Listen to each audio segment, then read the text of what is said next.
భావ సారూప్యం లేకపోయినా ధ్యేయ సారూప్యం, తెలంగాణ రాష్ట్ర సాధన ధ్యేయ సారూప్యం ఎక్కడ ఉంటే అక్కడికి పోతామని చెప్పాము. ఆ క్రమం లోపలనే 2001లో తెలంగాణ రాష్ట్ర సమితి ఆవిర్భవించింది. తెలంగాణ రాష్ట్ర సమితి ఆవిర్భవించిన రోజు నుంచి ఈనాటి వరకు దాంతో నేను మమేకమై పనిచేస్తున్న విషయం బహిరంగమే, అందులో ఏమి రహస్యం లేదు. ఎందుకు చేస్తున్నానో నాకు విశ్వాసం కలిగింది.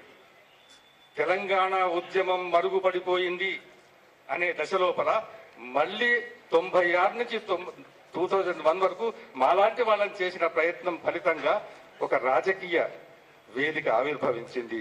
దాన్ని వాడుకోవాలి అనే ఆశతో దాంతో మమేకమై మేము పనిచేస్తున్నాం. తెలంగాణ రాష్ట్ర సమితి పనితీరు గురించి భిన్న అభిప్రాయాలు ఉండొచ్చు, అభిప్రాయాల్లో వైవిధ్యం ఉండవచ్చు.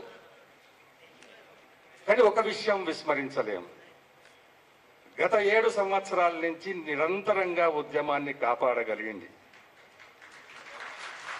గత 7 సంవత్సరాలుగా శాంతియుతంగా హింస లేకుండా ఉద్యమాన్ని కొనసాగించగలిగింది. తెలంగాణ భావజాల వ్యాప్తిని గ్రామ గ్రామానికి తీసుకుపోగలిగింది. రాజకీయ ప్రక్రియగా దానికి ఒక స్వరూపం ఇచ్చింది. ఆ విషయాన్ని మనం విస్మరించలేం. కనుకనే మేము పనిచేస్తున్నాం, చేస్తాం.